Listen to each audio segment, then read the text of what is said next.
Hi friends, ഇന്ന് ഞാൻ നിങ്ങളെ കാണിക്കുന്നത് ഒരു പിങ്ക് സാരിയാണ്. ഇതാ എൻ്റെ ബാക്കിൽ അത് നിങ്ങൾക്ക് കാണാനായിട്ട് സാധിക്കും. എനിക്ക് പറ്റുന്ന രീതിയിൽ ഞാൻ നല്ല ഭംഗിയായിട്ട് അതൊന്ന് ഡിസ്പ്ലേ ചെയ്തിട്ടുണ്ട്. എന്ത് രീതിയിൽ അത് ഒന്ന് ഡിസ്പ്ലേ ചെയ്യുന്നൊക്കെ ആലോചിച്ചിരിക്കുമായിരുന്നു. എന്ന് വെച്ചാൽ ഒത്തിരി പേര് ഇങ്ങനെ ഡൗട്ട് ചോദിക്കാറുണ്ട് ഏത് ഭാഗത്തായിട്ടാണ് വർക്ക് വരുന്നതെന്നൊക്കെ. അപ്പോൾ അതൊന്ന് ഡീറ്റെയിൽ ആയിട്ട് കാണിക്കാമെന്ന് വിചാരിച്ചു.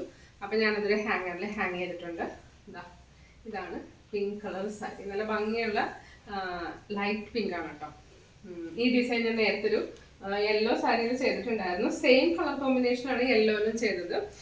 ലൈറ്റ് കളേഴ്സ് ആകുമ്പോൾ നമുക്ക് ഇപ്പം ലൈറ്റ് ഷെയ്ഡ്സ് സാരി ആകുമ്പോൾ നമുക്ക് അതിൽ സെയിം കളേഴ്സ് ഇട്ട് വർക്ക് ചെയ്താലും കാണാനായിട്ട് നല്ല ഭംഗിയായിരിക്കും. അപ്പോൾ അത് ഏത് കളർ സാരിയിലൊക്കെ വർക്ക് ചെയ്യാമെന്ന് ഒത്തിരി പേര് ഇങ്ങനെ ചോദിച്ചിട്ടുണ്ടായിരുന്നു. അപ്പോൾ ഞാൻ വിചാരിച്ചു ലെമൺ കളറിലെ സെയിം വർക്ക് പിങ്കിലൊന്ന് ചെയ്ത് നോക്കാം. അങ്ങനെയാണ് ഈ പിങ്ക് സാരി വർക്ക് ചെയ്തത്. അപ്പോൾ ഇതൊന്ന് ഡീറ്റെയിൽ ആയിട്ട് കാണിക്കാം. കാണാനുള്ള എളുപ്പത്തിനാണ് ഇത് പിൻ ചെയ്ത് വെച്ചിട്ടുണ്ട്.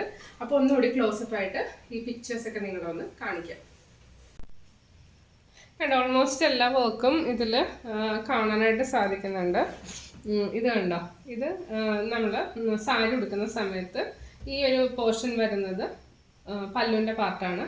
പല്ലുവിൻ്റെ ഭാഗത്ത് നിന്ന് മേളിലേക്ക്. അപ്പോൾ നമ്മൾ വർക്ക് ചെയ്യുന്ന സമയത്ത് അതിൻ്റെ ഡയറക്ഷൻ കൂടി ഒന്ന് നോക്കണം. ഇത് ഫ്രണ്ടിലെ ചെസ്റ്റ് പോർഷൻ വരുന്ന ഭാഗത്തായിട്ട് ഒരു 3 ഫ്ലവേഴ്സ് കൊടുത്തിട്ടുണ്ട്. അപ്പം അത്യാവശ്യം കാണുന്ന രീതിയിൽ ഇങ്ങനെ കണ്ടോ, അടുത്തടുത്തായിട്ട് ഫ്ലവേഴ്സ് വരുമ്പോൾ കാണാനായിട്ട് നല്ല ഭംഗിയായിരിക്കും. അതുകൊണ്ട് കാണുന്ന രീതിയിൽ തന്നെയാണ് ഇതിങ്ങനെ കൊടുത്തിരിക്കുന്നത്. പിന്നെ നമുക്ക് ഏറ്റവും ഇമ്പോർട്ടൻ്റ് ആയിട്ട് കൊടുക്കേണ്ട സ്ഥലമാണ് കണ്ടോ, ഇത് താഴെ പ്ലീറ്റ്സിൻ്റെ ഭാഗത്ത് വരുന്നത്. അതിലും 4 ഫ്ലവേഴ്സ് കൊടുത്തിട്ടുണ്ട്. അപ്പോൾ ഓൾമോസ്റ്റ് പ്ലീറ്റ്സ് എടുത്തിട്ട് സാരി ഉടുക്കുന്ന സമയത്താണെങ്കിൽ നമ്മൾ കാണുന്ന ഭാഗത്തെല്ലാം ഈ ഫ്ലവേഴ്സ് ഇങ്ങനെ വരും. അപ്പോൾ ടോട്ടൽ ഞാൻ ഇതിലൊരു 9 ഫ്ലവേഴ്സാണ് കൊടുത്തിരിക്കുന്നത്. 9 ഡിസൈൻസ് കൊടുത്തിട്ടുണ്ട്. അപ്പോൾ 9 ഡിസൈൻസ് എന്ന് പറയുമ്പോൾ തന്നെ സാരി അത്യാവശ്യം നിറഞ്ഞു നിൽക്കുന്ന പോലെ വരും. നോർമലി നമ്മളൊരു 6 ഡിസൈൻ, വലിയ ഡിസൈൻ ആണെങ്കിൽ 6 അല്ലെങ്കിൽ 7 അത്രയൊക്കെയാണ് ചെയ്യാറുള്ളത്. അപ്പോൾ ഇത് 9 ഡിസൈൻസ് കൊടുത്തിട്ടുണ്ട്. ഇതൊന്ന് ഡീറ്റെയിൽ ആയിട്ട് കാണിക്കാം. ഇതാണ് പല്ലുവിൻ്റെ പോർഷനിൽ ഫസ്റ്റ് വരുന്ന ഡിസൈൻ. ഇതെപ്പോഴും നമ്മൾ ഉടുക്കുന്ന സമയത്ത് മേളിലേക്ക് നിൽക്കുന്ന പോലെ വരണം. ഇത് പല്ലുവിൻ്റെ കുറച്ചുകൂടി മേളിലേക്ക് കയറി വരുന്ന ഡിസൈൻ. ഇതാണ് നമ്മുടെ സെക്കൻഡ് ഡിസൈൻ. തേർഡ് ഡിസൈൻ വരുന്നത് നമ്മൾ പ്ലീറ്റ്സ് ഇടുന്ന സമയത്ത് ഷോൾഡറിന് താഴെയായിട്ട് ഫ്രണ്ടിൽ വരുന്ന ഭാഗത്തായിട്ട് കണ്ടോ, ഇതാണ് തേർഡ് വൺ. പിന്നെ നെക്സ്റ്റ് കുറച്ചുകൂടി ഒരു ചെസ്റ്റ് പോർഷൻ വരുന്ന ഭാഗത്തേക്ക് കൊടുക്കുന്നു. അത് കഴിഞ്ഞ് ഒരു ഫ്ലവർ കൂടി ഞാൻ കൊടുത്തിട്ടുണ്ട്. അപ്പോൾ ഫ്രണ്ടിൽ ഇതേപോലെ 3 ഫ്ലവേഴ്സ് നിൽക്കുന്ന വിധത്തിലാട്ടോ കൊടുത്തിരിക്കുന്നത് കണ്ടോ. പിന്നെ ഇത് നമുക്ക് സാരി ഉടുക്കുന്ന സമയത്ത് പ്ലീറ്റ്സ് എടുക്കുന്ന സ്ഥലത്തായിട്ട് ഇങ്ങനെ വരുന്ന രീതിയിൽ നെക്സ്റ്റ് ഡിസൈനും കൂടി കൊടുത്തിട്ടുണ്ട്. അപ്പോൾ പ്ലീറ്റ്സ് എടുക്കുന്ന സമയത്ത് ഒരു 4 ഡിസൈൻ ഇങ്ങനെ കാണും. അതും കൂടി നല്ല ഭംഗിയായിട്ട് കണ്ടോ. ഇവിടെ പ്ലീറ്റ്സിൻ്റെ സ്ഥലത്ത് കൊടുക്കുമ്പോൾ നമ്മൾ എപ്പോഴും സ്ട്രെയിറ്റ് ആയിട്ട് നിൽക്കണ പോലെ കൊടുക്കുകയാണെങ്കിലാണ് കാണാനായിട്ട് ഭംഗി. അപ്പോൾ നമ്മൾ ഇതേപോലെ പ്ലീറ്റ്സ് എടുക്കുന്ന സമയത്ത് ഇതേപോലെ നേരെ ഇങ്ങനെ നിൽക്കും, കാണാനായിട്ട് ഭംഗിയായിരിക്കും. ഇത് ഞാൻ ടേബിളിൽ വെച്ച് വീഡിയോ എടുക്കുവാണ് കേട്ടോ. ഞാൻ ഏറ്റവും കൂടുതൽ വീഡിയോ എടുക്കുന്ന ഈ ടേബിളിൽ വെച്ചിട്ടാണ്. എനിക്കിതിൽ വെച്ച് നിങ്ങളെ കാണിക്കുമ്പോൾ കുറച്ചുകൂടി ഫ്ലവേഴ്സ് അടുത്ത് കാണുന്ന പോലെയൊക്കെ ഫീൽ ചെയ്യും. അപ്പോൾ ഒന്ന് ഡിസ്പ്ലേ വെച്ചിട്ട് കാണിച്ചു. അത് കൂടാതെ തന്നെ ടേബിളിൽ വെച്ചാൽ എങ്ങനെ ഉണ്ടാകും, ഇതിൽ എന്തുമാത്രം ഡിസൈൻസ് ഉണ്ടെന്നൊക്കെ ഒന്നുകൂടി ഡീറ്റെയിൽ ആയിട്ട് കാണാമല്ലോ. ഇങ്ങനെ നോക്കുമ്പോൾ കുറച്ച് അടുത്ത് കാണിക്കാനായിട്ട് സാധിക്കും. ഇതാണ് ഞാൻ പറഞ്ഞ മൾട്ടി കളറിലെ ത്രെഡ്. അപ്പോൾ നമ്മളൊരു ഫ്ലവറിൽ തന്നെ പല കളർ പെറ്റൽസ് ഇങ്ങനെ കാണാനായിട്ട് സാധിക്കും. ഇതിപ്പോൾ യൂസ് ചെയ്തേക്കുന്ന ഒരു ലാവൻഡർ പിങ്ക് ബ്ലൂ വരുന്നൊരു കോമ്പിനേഷനാണ്. നല്ല ഭംഗിയുള്ള ത്രെഡാട്ടോ. അപ്പോൾ ഈ ത്രെഡും പിന്നെ ഇതിൻ്റെ കളേഴ്സ് ഇതെല്ലാം ഞാൻ ഇതിന് മുന്നുള്ള വീഡിയോയിൽ ആഡ് ചെയ്തിട്ടുണ്ടായിരുന്നു. അപ്പോൾ നിങ്ങളതൊന്ന് നോക്കുക, എന്താണെന്ന് വെച്ചാൽ ഏത് കളർ ത്രെഡാണൊക്കെ ചെയ്യേണ്ടതെന്ന്, പിന്നെ ഏത് കളേഴ്സ് തമ്മിൽ മാച്ചാവും അതൊക്കെ ഒന്ന് നോക്കുക കേട്ടോ. അപ്പോൾ അതെല്ലാം കൂടി വരുമ്പോഴേക്കും നിങ്ങൾക്ക് കുറച്ചുകൂടി ഐഡിയാസ് കിട്ടും. പിന്നെ നമ്മൾ യൂസ് ചെയ്യുന്ന കളേഴ്സ് ഏത് സാരിയാണ് എന്നൊക്കെ ഉള്ളത് ഒന്നുകൂടി നിങ്ങൾ തിങ്ക് ചെയ്യുക. ഏത് കളറാണ് നിങ്ങൾക്ക് വർക്ക് ചെയ്യേണ്ടത്, അതിലേത് കളർ ഫ്ലവേഴ്സ് മാച്ചാവും എന്നൊക്കെ നോക്കുക. ഞാൻ ഒരുപാട് വീഡിയോസൊക്കെ ഇങ്ങനെ ചെയ്തിട്ടുണ്ട് ഇതിൻ്റെ. അപ്പോൾ അതിലും ഓരോ സാരിയിൽ പല പല കളർ കോമ്പിനേഷനൊക്കെ യൂസ് ചെയ്തിട്ടുണ്ട്. പിന്നെ അതേപോലെ പിൻട്രസ്റ്റിൽ നോക്കുവാണെങ്കിൽ നിങ്ങൾക്ക് കുറച്ചുകൂടി ഐഡിയാസൊക്കെ കിട്ടും. അപ്പോൾ അതൊക്കെ നോക്കിയിട്ട് നല്ല ഭംഗിയുള്ള ഡിസൈൻ എല്ലാം വർക്ക് ചെയ്യാം കേട്ടോ.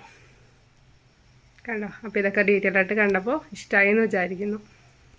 പിങ്ക് കളർ മാക്സിമം കാണാൻ പറ്റിയ രീതിയിൽ ഡീറ്റെയിൽ ആയിട്ട് കാണിക്കുന്നുണ്ട് കേട്ടോ. ചില സമയത്തൊരു പീച്ചിൻ്റെ ഷെയ്ഡ് പോലെയൊക്കെ തോന്നുന്നുണ്ട്.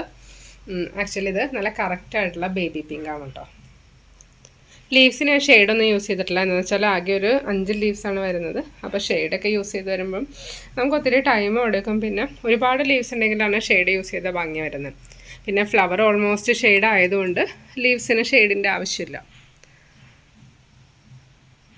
ഇനി നിങ്ങൾക്ക് എന്തെങ്കിലും ഡൗട്ട് ഉണ്ടെങ്കിൽ കമൻറ്റ് ബോക്സിൽ കൂടെ മെസ്സേജ് ഇടാം കേട്ടോ. അപ്പോൾ ഞാനതെല്ലാം ക്ലാരിഫൈ ചെയ്യുന്നതായിരിക്കും. കണ്ടോ, കുറച്ചുകൂടി ഡാർക്കായിട്ടുള്ള പിങ്കാണ്. വീഡിയോ എടുക്കുമ്പോൾ ചില ആംഗിളിൽ നിന്ന് എടുക്കുമ്പോൾ കളറിൽ കുറച്ച് ചേഞ്ചസ് ഒക്കെ വരുന്നുണ്ട്. സാരി വർക്ക് ചെയ്യുന്ന സമയത്ത് നമ്മുടെ ഐഡിയ അനുസരിച്ച് ഡിസൈൻസ് കൊടുക്കാം. നമ്മൾ എങ്ങനത്തെ ഡിസൈനാണ് കൊടുക്കാൻ ഉദ്ദേശിക്കുന്നതെന്ന് വെച്ചാൽ അതനുസരിച്ചിട്ടാണ് ഇത്ര എണ്ണം ഡിസൈൻസ് അതിൽ വേണം, നമ്പർ ഓഫ് ഡിസൈൻസ് നമ്മൾ സെലക്ട് ചെയ്യുന്നത്. അതുപോലെ തന്നെ നമ്മളിപ്പോൾ ഒരു കസ്റ്റമറിന് വേണ്ടി ചെയ്യുവാണെങ്കിൽ അവരുടെ ബഡ്ജറ്റും കൂടി നോക്കിയിട്ട് വേണം വർക്ക് സ്റ്റാർട്ട് ചെയ്യാനായിട്ട്. ഹാൻഡ് എംബ്രോയിഡറി നിങ്ങൾക്ക് എല്ലാവർക്കും അറിയാം, ഒത്തിരി ടൈം കൺസ്യൂമിങ് ആണ്. അപ്പോൾ നമ്മളെപ്പോഴും ഒത്തിരി സമയം എടുത്തിട്ടാണ് നമ്മൾ ഈ വർക്കൊക്കെ ചെയ്യുന്നത്. ശരിക്കും ആക്ച്വലി പറയുകയാണെന്നുണ്ടെങ്കിൽ നമ്മൾ ആ ടൈമിനുള്ള ഒരു ബോത്തായിട്ട് കിട്ടുന്ന രീതിയിലല്ല നമ്മൾ ചെയ്യുന്നത്. ഇതൊരു ഫാഷൻ എന്നുള്ള രീതിയിലാണ് മിക്കവരും ഹാൻഡ് വർക്ക് ചെയ്ത് കൊടുക്കുന്നത്. അതെല്ലാം എന്നുണ്ടെങ്കിൽ ഇപ്പോൾ പ്രൊഫഷണൽ ഷോപ്സ്, ബൊട്ടിക്സ് അങ്ങനെയൊക്കെ ചെയ്യുന്നവരായിരിക്കും ഈ ടൈം കാൽക്കുലേറ്റ് ചെയ്ത് അതിന് എമൗണ്ട് പറയുന്നത്. അപ്പോൾ ഒത്തിരി പൈസ അതിനൊക്കെ വരാറുണ്ട്. പിന്നെ അടുത്ത ഡൗട്ട് എനിക്ക് ക്ലിയർ ചെയ്യാനുള്ളത്, ഒത്തിരി പേര് ഇങ്ങനെ ചോദിക്കുന്നുണ്ട്, നമ്മൾ ഇതേപോലെ ഒരു വർക്കൊക്കെ ചെയ്യുകയാണെങ്കിൽ എത്ര രൂപ വാങ്ങാം? ഒത്തിരി കമൻസ് വരുന്നുണ്ട്, വാട്സപ്പ് മെസ്സേജസ് വരുന്നുണ്ട്, ഞങ്ങളിങ്ങനെ ചെയ്യാറുണ്ട്, അപ്പോൾ എത്ര രൂപ വാങ്ങാമോ ഒന്ന് സജസ്റ്റ് ചെയ്യാമോ? ഇത്ര വർക്ക് ഞങ്ങൾ ചെയ്തു, ഇത്ര സർട്ടിഫിക്കറ്റ്സ് ഉണ്ടായിരുന്നു, അങ്ങനെയൊക്കെ പറയാറുണ്ട്. അപ്പം ഞാൻ ഏകദേശം നോക്കിയിട്ട് നമ്മൾ ഒത്തിരി റേറ്റ് എല്ലാവരും മീഡിയ നമുക്ക് എത്ര വാങ്ങാൻ പറ്റും അവരുടെ ഒരു എഫേർട്ടിന് അങ്ങനെയൊക്കെ ചെയ്ത് പറഞ്ഞു കൊടുക്കാറുണ്ട്. അപ്പോൾ ഈ സാരിയും എൻ്റെ അടുത്ത് ലാസ്റ്റ് ടൈം ഒരു കസ്റ്റമർ ഇങ്ങനെ ചോദിച്ചിട്ടുണ്ടായി, ഒരു കസ്റ്റമർ വാങ്ങുന്ന സമയത്ത് ചോദിച്ചു, അതേപോലെ നമ്മുടെ സബ്സ്ക്രൈബേഴ്സ് ചോദിച്ചു, ഒത്തിരി വർക്ക് ചെയ്യുന്ന ലേഡീസ് ചോദിച്ചു. അപ്പോൾ ഞാൻ അവരോട് പറഞ്ഞത് ഈ ഒരു ഡിസൈൻ നമുക്ക് ചെയ്യാനായിട്ട് അത്യാവശ്യം സൈസുള്ളൊരു ഡിസൈനാണ്. അപ്പോൾ നമ്മൾ കാൽക്കുലേറ്റ് ചെയ്യുന്ന സമയത്തൊരു ഒരുപാട് റേറ്റ് ഇല്ല, ഒരു 200 വെച്ചൊരു ഡിസൈൻ കാൽക്കുലേറ്റ് ചെയ്യുവാണെങ്കിൽ സാരി ഓൾമോസ്റ്റ് ഒരു 600 ആ ഒരു റേഞ്ച് വന്നു. ദെൻ ഇതിലൊരു 9 ഡിസൈൻസ് വരുന്നുണ്ട്. ഒരു 200 വെച്ചിട്ട് പറയുമ്പോഴേക്കും 1 ഡിസൈൻ 200 എന്ന് പറയുമ്പോഴേക്കും 9 ഡിസൈൻ 200 × 9 വരുമ്പോഴേക്കും 1800 പ്ലസ് നമ്മൾ ഈ സാരിയുടെ റേറ്റ് വരുന്നത് 600. അപ്പോൾ ഇതിൻ്റെ ഓൾമോസ്റ്റ് നമുക്ക് കോസ്റ്റ് വരുന്നത് 2400. ഇപ്പോൾ നമ്മളൊരു കസ്റ്റമർക്ക് ഷിപ്പിംഗ് ചെയ്യുന്ന സമയത്താണെങ്കിൽ, ഇപ്പോൾ ഞാൻ ഇവിടെ നിന്ന് ചെയ്യുവാണെങ്കിൽ ഞാൻ എറണാകുളമാണ്, അപ്പോൾ ചെയ്യുന്ന സമയത്ത് ഇൻസൈഡ് കേരള ആണെങ്കിൽ നമുക്കൊരു 60 റുപ്പീസാണ് courier or speed post charge വരുന്നത്. ഔട്ട്സൈഡ് കേരള വരുമ്പോൾ ഒരു 100 റുപ്പീസ് അങ്ങനെ വരാറുണ്ട്. അത് ഡിപ്പെൻസ്, അത് എങ്ങനെയാണ് ഏത് പ്ലേസ് ആണ് അതനുസരിച്ചിട്ടാണ് വരുന്നത്. അപ്പം നിങ്ങളും ഒരു കസ്റ്റമറോട് റേറ്റ് പറയുന്ന സമയത്തും ഇതേപോലെ കാൽക്കുലേറ്റ് ചെയ്യുക. അപ്പോൾ എന്നെ സംബന്ധിച്ച് ഞാനൊരു 200 പറയുവാണെങ്കിലും എനിക്കത് വലിയ കുഴപ്പമില്ല എന്നുള്ളൊരു രീതിയിലാണ് ഞാൻ പറയുന്നത്. നിങ്ങൾക്കത് കുറവായിട്ട് തോന്നുന്നുണ്ടെങ്കിൽ ചെറിയൊരു എമൗണ്ട്, ഒരു 25 അങ്ങനെ എന്തെങ്കിലും കൂടെ ആഡ് ചെയ്യാം. പിന്നെ വേണമെന്നുണ്ടെങ്കിൽ വേറൊരു മെത്തേഡ് എന്ന് വെച്ചാൽ നമുക്ക് ടൈം വെച്ചിട്ട് കാൽക്കുലേറ്റ് ചെയ്യാം. അതായത് ഒരു ഡിസൈൻ നമ്മൾ എത്ര ടൈം എടുത്തിട്ടാണ് ചെയ്യുന്നത്, ഒരു ദിവസം നമുക്ക് എത്ര ടൈം ഇതിൽ നമ്മൾ വർക്ക് ചെയ്യുന്നുണ്ട്, അതെല്ലാം നമ്മൾ നോക്കണം.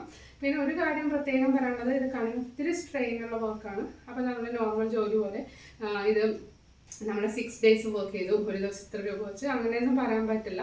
എന്താണെന്ന് വെച്ചാൽ നമ്മളൊരു 6 ഡേയ്സ് വർക്ക് ചെയ്താൽ നമ്മളൊരു 3 to 4 ഡേയ്സ് കണ്ണിന് റെസ്റ്റ് കൊടുക്കണം. അപ്പോൾ അതൊക്കെ നോക്കിയിട്ടാണ് ഹാൻഡ് വർക്കിന് ഓരോരുത്തർ ഇങ്ങനെ റേറ്റ് പറയുന്നത്. അപ്പോൾ അതും കുറേ ഈ ഇതിൻ്റെ ഒത്തിരി പേര് പറയാറുണ്ട്, ഹാൻഡ് വർക്ക് ഡ്രസ്സാണ് ഭയങ്കര റേറ്റാണ്, കോസ്റ്റ്ലി ആണെന്നൊക്കെ പറയാറുണ്ട്. അപ്പോൾ അതെന്ന് വെച്ചാൽ നമ്മൾ കൈകൊണ്ട് ഇത്രയും എഫേർട്ട് എടുത്ത് ചെയ്യുമ്പോൾ അതിൻ്റെ ഒരു വാല്യൂ കൂടി കണക്കിലെടുത്തായിരിക്കും അവർ റേറ്റ് പറയുന്നത്. പിന്നെ നമ്മൾ നോക്കുക, നമുക്ക് അഫോർഡബിൾ ആണെങ്കിൽ വാങ്ങുക, അങ്ങനത്തെ ആ ഒരു ഇതും കൂടി വാങ്ങുന്നവർ ശ്രദ്ധിക്കുക. പിന്നെ എന്താ പറയുക, ഈ ഒരു ഡിസൈൻ ഇപ്പം ഇതിൻ്റെ ഡബിൾ സൈസ് വരുന്ന ഡിസൈനാണെങ്കിൽ നിങ്ങൾക്ക് 400, 600, അതായത് ചില ഡിസൈൻ ഒത്തിരി കോംപ്ലിക്കേറ്റഡ് ആയിട്ടായിരിക്കും. അപ്പോൾ നമുക്ക് അതനുസരിച്ചിട്ട് അതിൽ റേറ്റ് പറയാവുന്നതാണ്. ഞാനപ്പോൾ ഏകദേശം ഒത്തിരി ബുദ്ധിമുട്ടില്ലാത്ത രീതിയിലൊരു റേറ്റാണ് ഇങ്ങനെ പറയുന്നത്. ഈ ഡിസൈൻ സാരി ആദ്യമായിട്ട് കാണുന്നവരുണ്ടെങ്കിൽ ഡൗട്ട് വരും ഇതെങ്ങനെയാണ് ചെയ്യുന്നതെന്ന്. ഈ വർക്ക് ചെയ്യുന്നതിൻ്റെ വീഡിയോ ഞാൻ നേരത്തെ അപ്ലോഡ് ചെയ്തിട്ടുണ്ടായിരുന്നു. അപ്പോൾ ഇതിൻ്റെ പ്രീവിയസ് വീഡിയോസ് ഒന്ന് നിങ്ങൾ റെഫർ ചെയ്ത് നോക്കുക. അപ്പോൾ ഇത് വർക്ക് ചെയ്യാൻ ഡൗട്ടുള്ളവർക്കാണെങ്കിൽ അത് ക്ലിയർ ചെയ്യാനായിട്ട് സാധിക്കും കേട്ടോ. പിന്നെ ഞാൻ പറഞ്ഞിട്ടുണ്ടായിരുന്നു ലേസ് ഡേസി സ്റ്റിച്ചാണ് ഇതിൽ യൂസ് ചെയ്തിരിക്കുന്നത്. അതേപോലെ ഫ്ലൈ സ്റ്റിച്ച് യൂസ് ചെയ്ത് ലീഫും ചെയ്തിട്ടുണ്ട്. സ്റ്റെം സ്റ്റിച്ച് യൂസ് ചെയ്തിട്ടാണ് സ്റ്റെം ചെയ്തിരിക്കുന്നത്. അപ്പോൾ അതെല്ലാം വളരെ നമുക്ക് ഈസി ആയിട്ട് ചെയ്യാൻ പറ്റിയ ബേസിക് സ്റ്റിച്ചസ് ആണ്. എളുപ്പത്തിൽ നമുക്ക് കംപ്ലീറ്റ് ചെയ്യാൻ പറ്റിയൊരു ഡിസൈനാണ്. കുറച്ച് നമ്മൾ പ്രാക്ടീസ് ചെയ്യുവാണെങ്കിൽ കാണാനായിട്ട് നല്ല ഭംഗിയായിട്ട് നമുക്ക് ചെയ്യാൻ പറ്റും. അപ്പോൾ സാരി ഏത് കളർ സാരി വേണമെന്ന് വെച്ചാൽ അതനുസരിച്ച് ചൂസ് ചെയ്യാം. പിന്നെ ഇതിൽ ഞാൻ കൊടുത്തിരിക്കുന്നത് ഇപ്പോൾ മൾട്ടി കളറിലെ ത്രെഡാണ്. അപ്പോൾ ഒറ്റ ത്രെഡ് നമുക്ക് എടുത്താൽ മതി, എല്ലാ ഡിസൈൻ എല്ലാ ഫ്ലവേഴ്സിൻ്റെ പെറ്റൽസും നമുക്ക് ചെയ്യാം. ഇപ്പോൾ സപ്പോസ് നമ്മൾ വേറെ കളർ സാരിയാണ് യൂസ് ചെയ്യുന്നതെങ്കിൽ ഒരു 2-3 കളേഴ്സ് നമ്മൾ ഒരു ഫ്ലവറിൽ ആഡ് ചെയ്യേണ്ടി വരും. അങ്ങനെ ചെയ്യുന്ന സമയത്ത് നമ്മളൊരു 2-3 സൂചി എടുക്കാം, എന്നിട്ട് അതിലെല്ലാം ഈ ത്രെഡ് കോർത്ത് വെക്കുക. അപ്പം നമ്മൾ ചെയ്യുന്ന സമയത്ത് പെട്ടെന്ന് കളർ മാറ്റി ചെയ്യാനായിട്ടൊക്കെ സാധിക്കും. കുറച്ച് നമ്മുടെ ഐഡിയയും കുറച്ച് ട്രിക്സൊക്കെ യൂസ് ചെയ്യാം കേട്ടോ. അപ്പോൾ ഇന്നത്തെ വീഡിയോ ഇഷ്ടപ്പെട്ടെന്ന് വിചാരിക്കുന്നു. ഇതേപോലെ പുതിയ കുറേ സാരീസ് ഇങ്ങനെ വർക്ക് ചെയ്തുകൊണ്ടിരിക്കുന്നുണ്ട്. കളർ കോമ്പിനേഷനും ഡിസൈനും അങ്ങനെയൊക്കെ ചെയ്യുന്നുണ്ട്. ഉടനെ തന്നെ അതൊക്കെ അപ്ലോഡ് ചെയ്യുന്നതായിരിക്കും. വീഡിയോ ഇഷ്ടപ്പെട്ടെന്ന് വിചാരിക്കുന്നു. Thank you for watching. Will meet soon.